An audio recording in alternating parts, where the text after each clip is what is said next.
Welcome back to the Robbie Basel Show, episode 3. I am your host, Robbie Basel, as always. And today, first of all, we're in a different setup. I'm back home from college. So, of course, you'll still see the usual upload schedule. It actually might be changing because of some other issues outside of the show. So make sure to follow us on Instagram at the Robbie Basel Show so you don't miss an update on what's going to be going on with show times. We still might be posting on Monday, but it might be filmed a different day. I'm not 100% sure about that yet, but we'll let you guys know once we have 100% confirmation.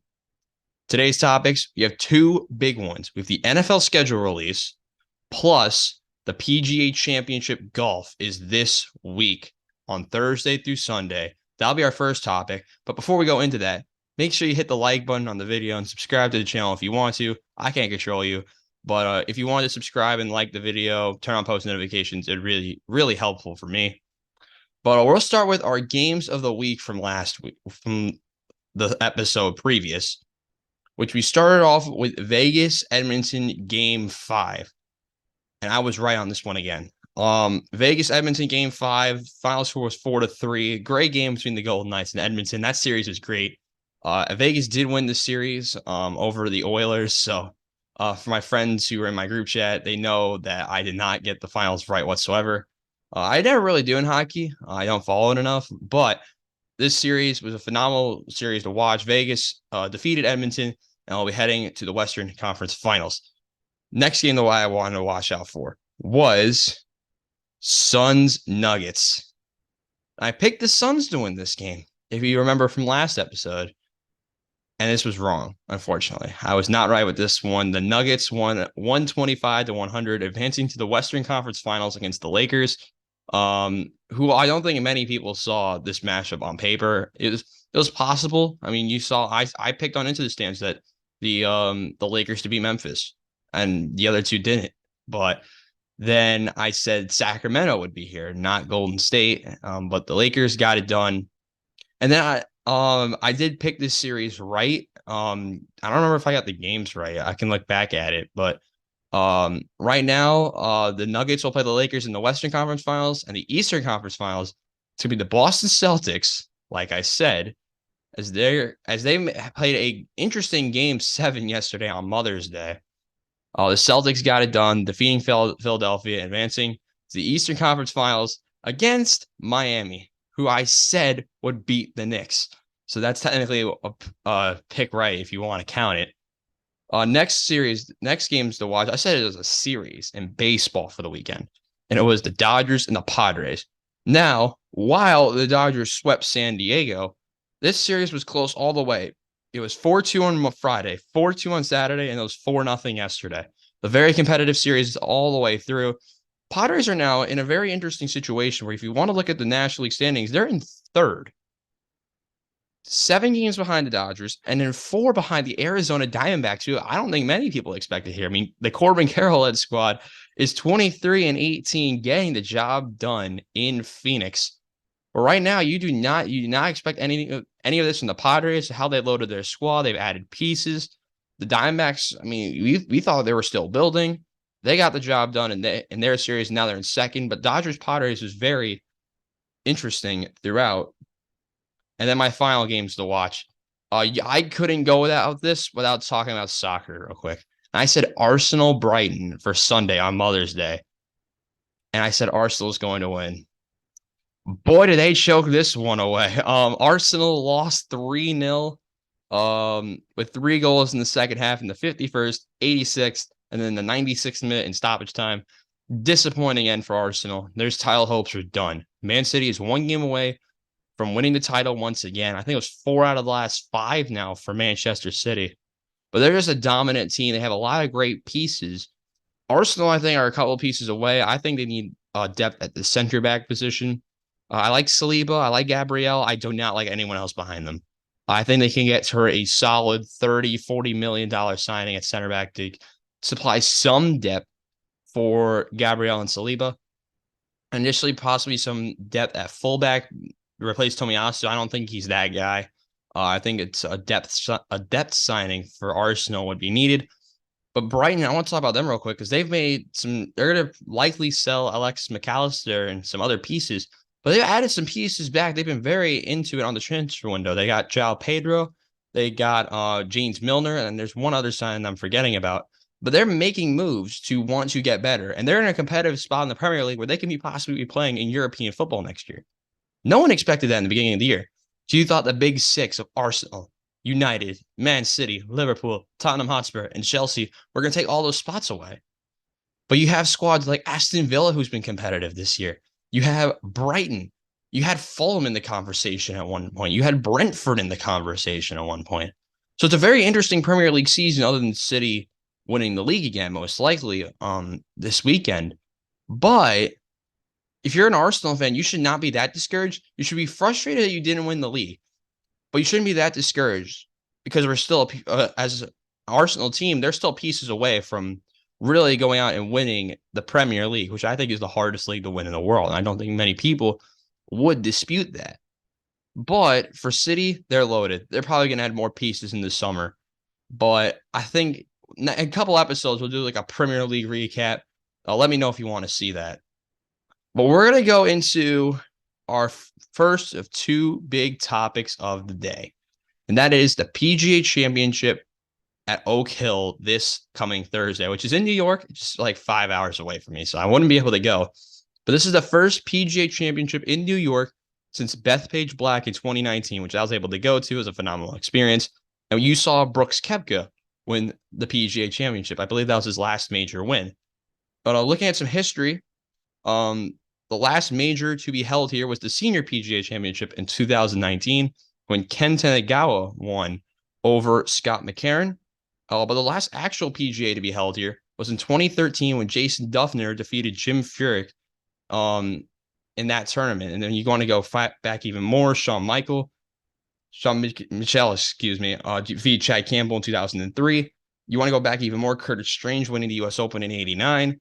And then Jack Nicklaus winning the PGA in 1980. So there's some history here at this course, but it's a very interesting field. I like a lot of names here. Oh, gosh.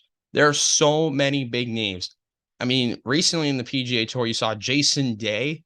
He won yesterday on Mother's Day for his first win in a very long time. Remember, he won the PGA in 2015 now. It's 8 years ago. And he's been a big name with TaylorMade. He's done a lot of good things for the tour, and it was really awesome to see him finally get his first win in a very long time. But you have other guys from the Live Tour. You have, I believe, Dustin Johnson's in this field. You saw Bryson DeChambeau is going to be in this field. So there's a lot of interesting names here. I mean, Phil Mickelson, the winner from a couple of years ago now. Feels weird to say that, not gonna lie. But who are some names to watch before I dive a little bit more into this tournament? I have 5 players to watch for you this week. My first one is Xander Schauffele. He's been so competitive in majors. I think he has one of the most top 5s that'll win out of the current players on tour. He's a very competitive, great ball striker, phenomenal iron player, and I love to watch his game every time, week in and week out. He's one of my favorite guys to watch on the PGA Tour, and I think he'll be very competitive in another tournament, another major tournament. I think he's going to be, if you want to bet on this, I think he's going to be a lock for a top 15 finish. I feel like he is, every time you watch him play, there's someone that always goes out and shoots like 66, and then Xander comes from behind and tries to make it competitive at the end, which is unfortunate. But I feel like if he gets to a good start this week, he played good at solid at the Masters. Don't forget about that. I think he was like top 15 at the Masters. So Xander Schauffele finishing in the top 15-ish again here at the PGA and being very competitive here at the PGA, I wouldn't be shocked by it whatsoever. You can't go wrong without picking Scottie Scheffler in this. I mean, he's won a Masters. He's been competitive in other majors. He's competitive last over the weekend in the previous tournament, the Byron Nelson. So I wouldn't be surprised if Scottie Scheffler is in the mix. Great ball striker. You really saw his name come out at the Ryder Cup last year, and then he just started winning a ton of tournaments. He won the Ryder Cup 2 years ago now, excuse me, and he's won a Masters. He's been competitive in he's won other PGA Tour events. He's competitive in a U.S. Open. He was competitive a little bit at the Open last year. So I think Scottie Scheffler would be another name to watch out for. And then one of my favorite guys to watch on Live, if you have the chance to watch that, is Cam Smith. Cam Smith, the man from Australia. He's been also great in major tournaments. I mean, he's another great ball striker, drives the ball long, very good wedge player. I think he has one of the most complete games on tour. If he could put it all together, I wouldn't be shocked if Cam Smith can run away with this. I mean, the scoring will not be that much because if you look at the previous editions, the final scores were, if you want to look back at it, plus -3, -10. You go back to the senior PGA in 2008 was +7. 2003 PGA was -4. Ryder Cup went to Europe, but the next stroke play tournament was Curtis Strange with -2. Then we have Jack Nicklaus went at -6 when the course was the way it used to be. So with the difficulty of this course, I would not be surprised if single digit under par wins it. Just like how the PGA was in 2019. Don't be surprised if 6, 7 under, and one guy can just come out of nowhere, choose like a 66, and be really competitive in this tournament. I would not be surprised if a younger player, a guy that no one really knows about, comes out and makes a big name for themselves. I think this is the tournament that always does it.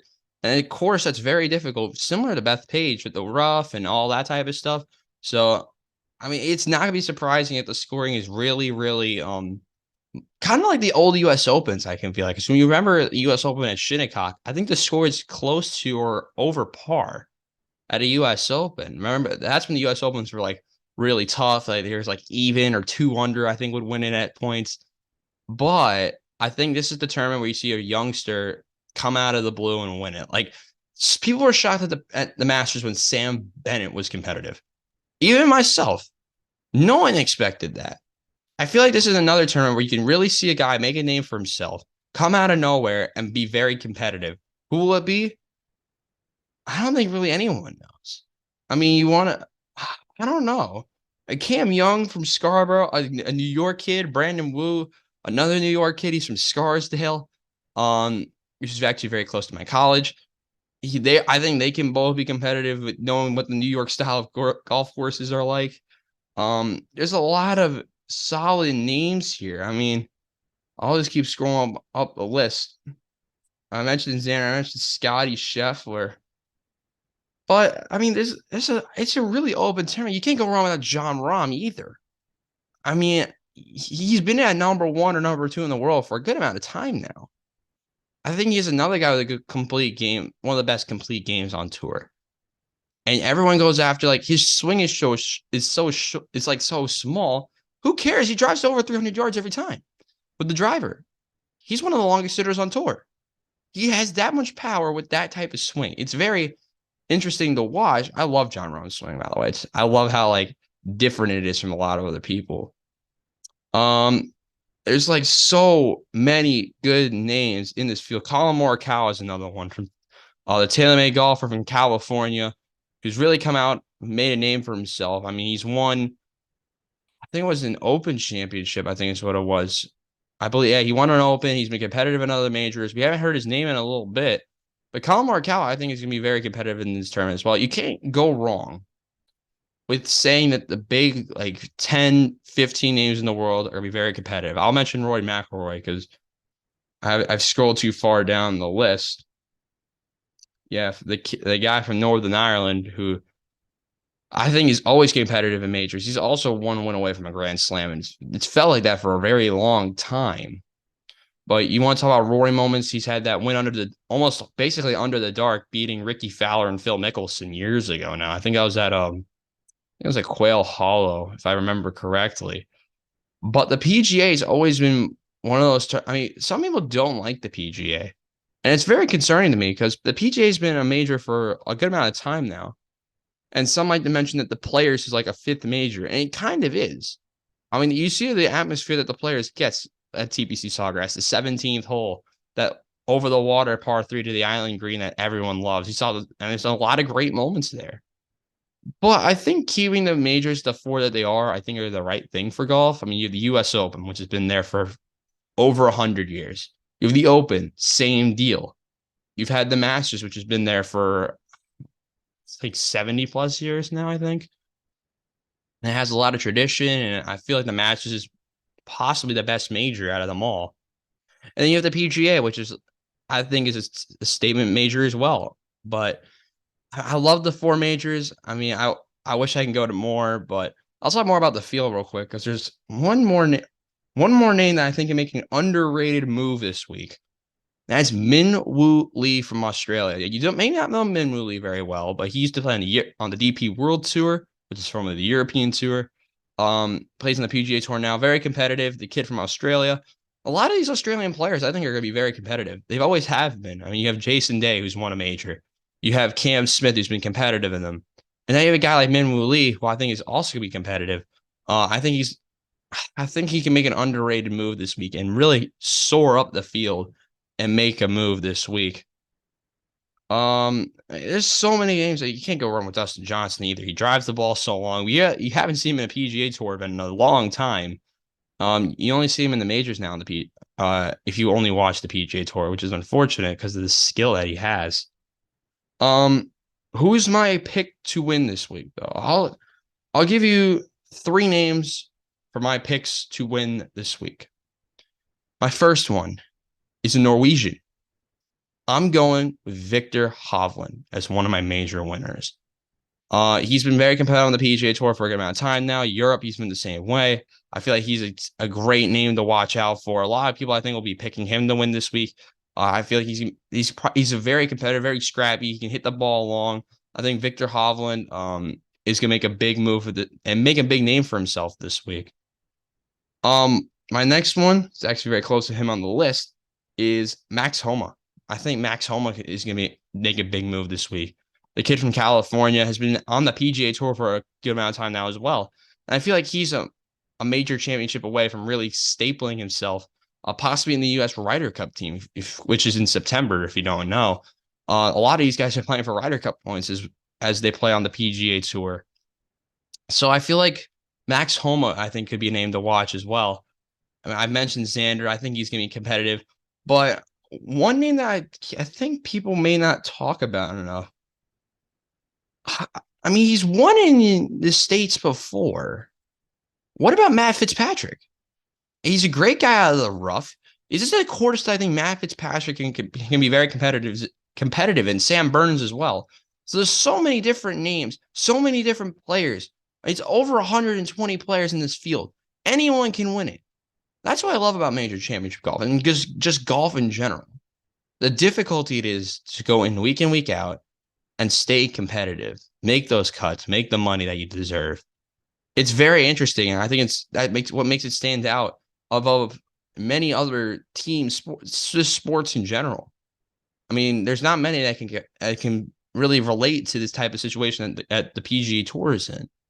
I mean, team sports like the NHL, NBA, NFL, Major League Baseball, Major League Soccer, they don't really know what it's like to go week in, week out by yourself and go out and try to earn those thousands, tens of thousands, hundreds of thousands of dollars that those guys try to make just for making a cut or playing well in a tournament.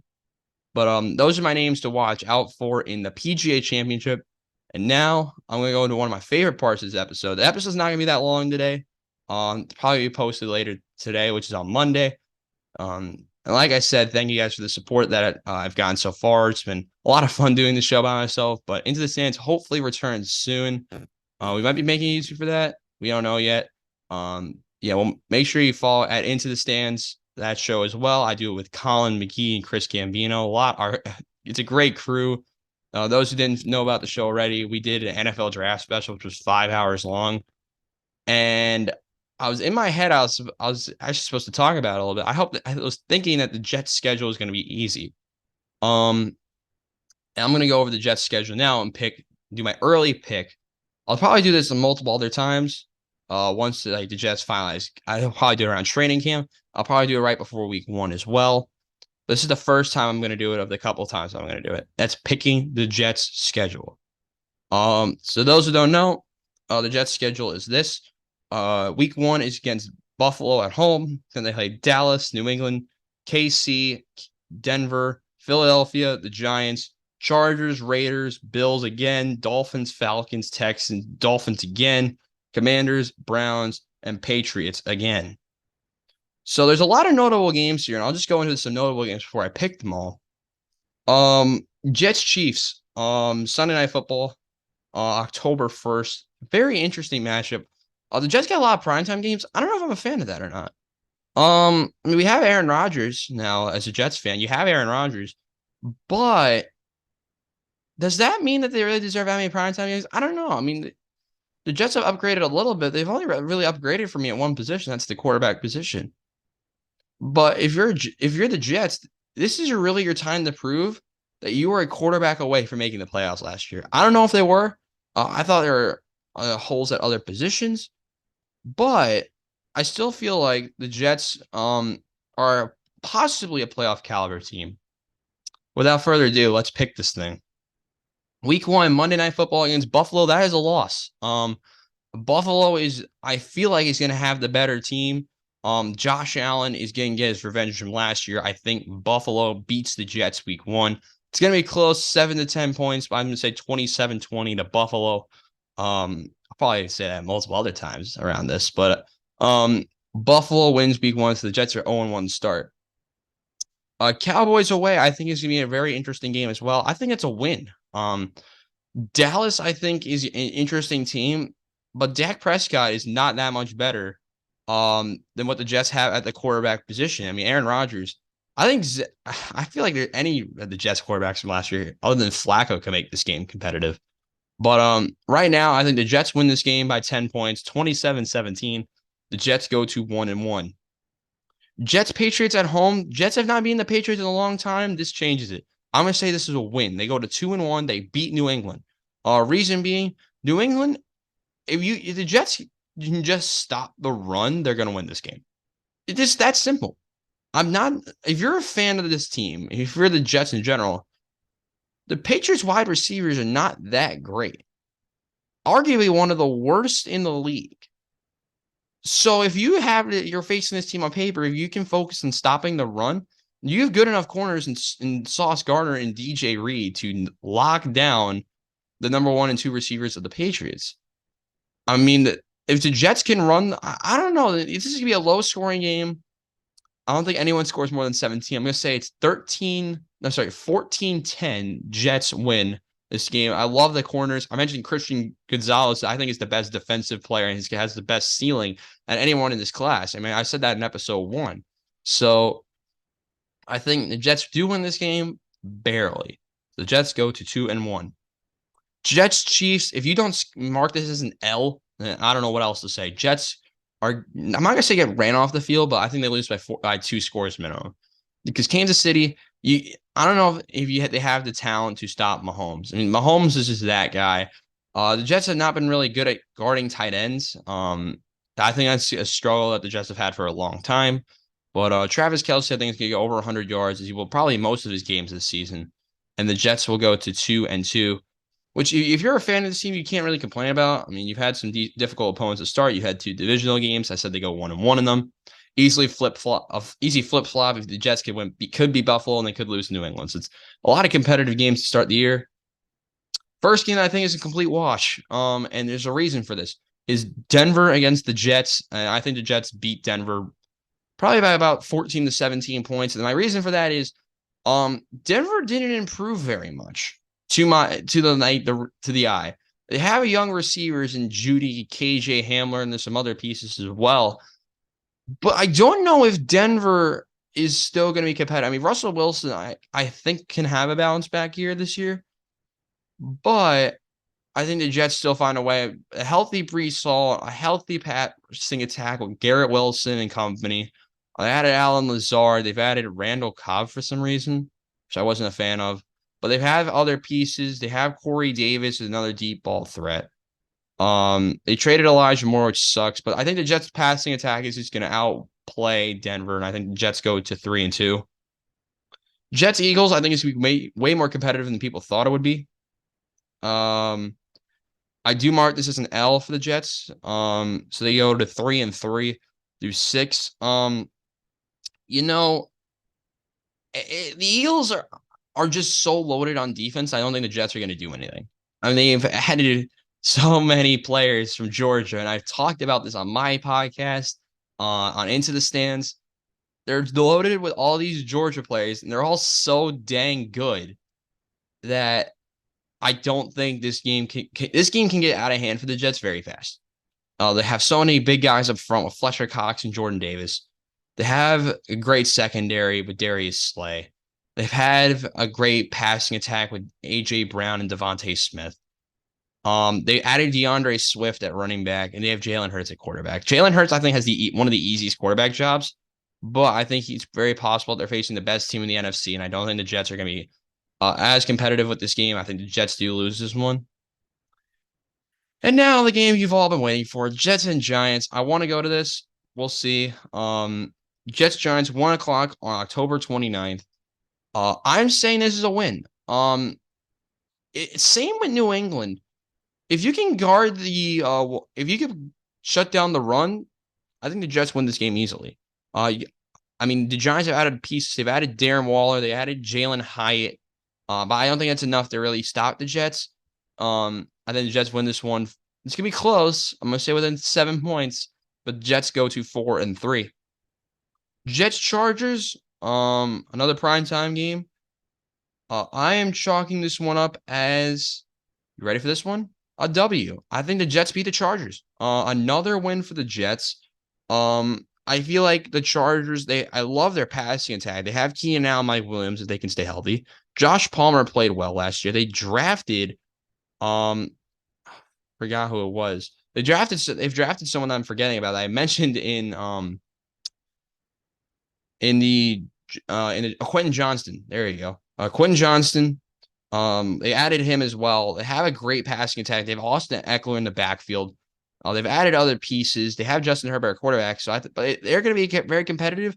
But I don't think their defense really stops the Jets enough. I think the Jets win by a field goal. Jets win this one. So far, the Jets wins I've marked down have been Dallas, New England, Denver, Giants, and Chargers.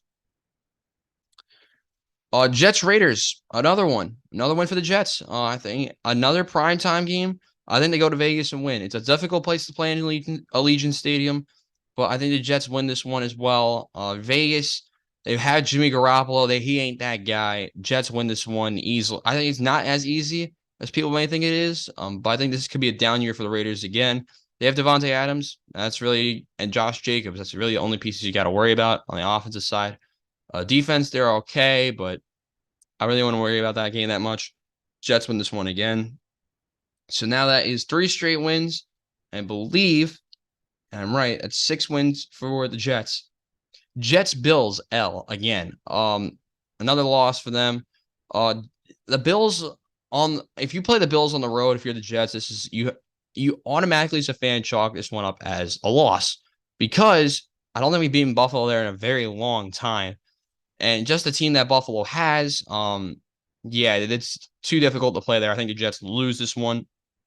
Jets Dolphins, this game that really focuses on if Tua plays healthy. This is on Black Friday, Thanksgiving week, a shortened week for the Jets. This is an L again. And the reason is shortened week. That's all I really can talk about. If Tua Tagovailoa is healthy enough, if the Dolphins are healthy enough, then that's really the question you got to ask about every time the Dolphins play a game this later in the season. How healthy are they going to be? I mean, Tua Tagovailoa had 2 serious possible concussions last year. And that count them out of a possible higher playoff spot. So I think the Jets lose this one, though. I think Tua does play. And the Jets lose again. Jets Falcons, Jets win this one. They're another complete wash. I don't think Arthur Smith is that great of a coach for the reason that he doesn't use his weapons good enough. I mean, they've drafted Bijan Robinson, who I think is ridiculous. But was he really the right fit for them? And they have Algier at over 1,000 yards. The Jets love to stop the run. They can stop the run. I think this game could be like a 20-3, possibly. But the Falcons are also one of those teams that are scrappy enough where they can make a game like this really competitive. I don't be surprised if the Falcons win this, by the way. But the Jets win again. They get 7 wins. Chalk up win number 8 is they're going to beat the Texans. This game, I think, is going to be close as well. C.J. Stroud, Will Anderson. When the last time the Jets played the Texans, this game was close, and they had Tyrod Taylor at quarterback with facing a returning Zach Wilson. So I think the Jets do win this one. They get 8 wins, which is more than last year. But let's see how the rest of the schedule goes. Jets Dolphins, that's an L again. I think the Jets Going on the road, playing the Dolphins, I think that's another tough game. They haven't beaten them on the road in a while. Jets lose this one again. Jets Commanders on Christmas Eve, 1 p.m. Eastern time. Very interesting game. Jets win this one and go to 9 wins. It's could be the win that possibly gets them towards the playoffs because Washington, who knows what they're going to be like? This is their first season on Dan Snyder. Who knows? It would be funny if the Washington Commanders were better without Dan Snyder being their owner. And I think that would be hilarious in a way to see that all he's done for the team, how many scandals that team was in. But I think the Jets do win this one, though, but it's going to be close. Jets go to 9 wins. Jets Browns. You want to say that the Browns get revenge from last year. They're not. Jets win this one. They go to 10 wins. The Jets, I just think, are improved. The Browns didn't. I mean, they added Zadarius Smith a couple days ago. Very recently, added a pass rush with Garrett. But I don't know. You hope for a bounce back from Deshaun Watson. It's another question mark about this upcoming season. Is Deshaun Watson going to bounce back? I'm not sure. I'm banking on no. So the Jets win again. They go to 10 wins. And then they finish the season with New England. I'm chalking this up as an L. We haven't beaten New England away in a while either. So the Jets struggle against the division and perform well against everyone else. So the Jets, in my prediction right now, on May 15th, have 10 wins, go 10-7. Could that be good enough to make the playoffs? Yes. Will it be? I don't know. Jets right now going 10-7 is a very interesting a season. We haven't had a double-digit season in a very long time, probably since the days of Ryan Fitzpatrick, which is a name that I don't think many people have heard of on the Jets in a while. But there's so many competitive teams in the AFC. You have the Cincinnati Bengals out of the AFC North. The Steelers, by the way, I don't think many people talk about them very much, but they haven't gone under 500 with Mike Tomlin as head coach. So I feel like the Steelers can be competitive this year, as they've always have been, whether it be with Roethlisberger behind Roethlisberger under center or Kenny Pickett. I think they can be competitive. You can't mention the AFC North without Lamar Jackson. The Ravens signed him to a long-term extension, which I think is a big win for them. The Ravens, you can't count them out. They signed Odell Beckham. They drafted Zay Flowers to add to that passing attack with Rashad Bateman and Devin Duvernay. Their defense has always been solid. I just think the Ravens are going to be competitive as well. If you want to go to the West, of course, you can't mention this without KC either. I think the Chiefs are going to be competitive. The Chargers. So that's 5 teams that can be in the hunt for the playoff spot. The South, I think whoever wins the division, probably going to be the Jaguars. That's 6. And you go and go to the AFC East, I think anyone can make the playoffs in this division this year. New England, you can't count them out. I mean, the mind and the brain of Bill Belichick has always, he just went out and purposely screwed the Jets. I mean, you knew that what they're trying to do, and they trade down with Pittsburgh, and they still got their guy. I think New England can be very competitive. Mac Jones, I think, can silence a lot of the rumors that they thought they were going to trade him and go out and have a good season. You can't mention this out Miami with Tagovailoa, I think, coming back healthy. I think him with Tyreek Hill and Jalen Waddle and all the other talent they have on that offense. I think they can be very competitive under Mike McDaniel. And you can't mention this without Buffalo either. So I think in the AFC this year, there's 9 to 10 teams, which is ridiculous for how compared to the NFC. I really only have like 3 teams that can really compete for a Super Bowl to come out of the NFC. AFC, you have to make the playoffs, you have 10, which is really unheard of. But will 10 wins get them in? I'm not sure. It's really going to depend on the North this year, I think. I think you automatically got to think 2 out of the West, 1 in the South. That's 3. This can come down to, and you have the other 2 division winners, that's 5. The wild card spots, believe it or not, can come down to 5 teams for 2 spots, which I think is ridiculous. I mean, with how good these teams have been, who knows what can happen out of the AFC this season. We go over our games for the week. This week, of course, we have our episodes on Monday and Friday. So I'm going to go over games for Monday, Tuesday, Wednesday, and Thursday. We're gonna kick it off with hockey today, and tonight, if you're watching this on Monday, is Game 7 of the Western Conference semifinals between the Seattle Kraken and the Dallas Stars. That's my game to watch on Monday. That's at 8 p.m. Eastern on ESPN. I love this series. I got to watch Game 6 on Saturday. It was a lot of fun, a lot of high energy, a lot of fast-paced play. Dallas looks like they got outplayed on Saturday, but I feel like this can go anyone's way in Game 7 tonight. Um, the next games to watch out for. I'm gonna go into the NBA playoffs for Tuesday night, and I'm gonna go with Lakers Nuggets Game 1 on 8:30 on ESPN on Tuesday. You can't go wrong picking this game. The Lakers, LeBron's played well, AD's played well. The depth has done things more than what people expected. So you can't go wrong with not picking this series to start Game 1 to watch out for on Tuesday. Very fun, very competitive. It should be a lot of fun to watch. On Wednesday, we have the Champions League is back. And I'm picking, again, the same matchup from last week. Because if you remember, I picked Real Madrid and Manchester City to watch out for on Tuesday, and they played a draw. Now I'm picking this matchup again because whoever wins this game advances to the Champions League final. Now, granted, the Milan derby on Tuesday is going to be a lot of fun to watch as well. But why not pick the better matchup, I think, out of the two? And I'm going to go with Man City and Real Madrid.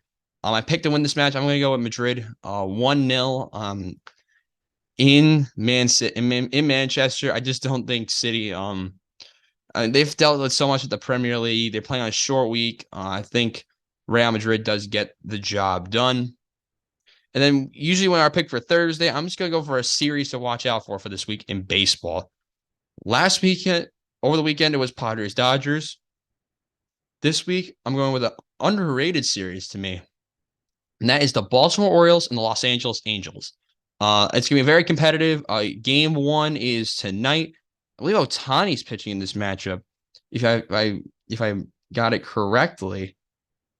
He is Shohei Ohtani. He's facing Grayson Rodriguez tonight. Should be a lot of fun to watch. 4-game series on Monday, Tuesday, Wednesday, and Thursday. But those are my games to watch out for this week. And don't forget, like I said, PGA Championship, our topic of this week, starts on Thursday. Remember, my players to watch out for, my main 3, Homa, with Xander Schauffele, Sam Burns, and there's a couple others that I might have forgotten as well. And like I said, anyone can get it done. But for now, I'm Robbie Basel. Thanks for watching episode 3. Make sure to like and subscribe, and we'll see you guys Friday.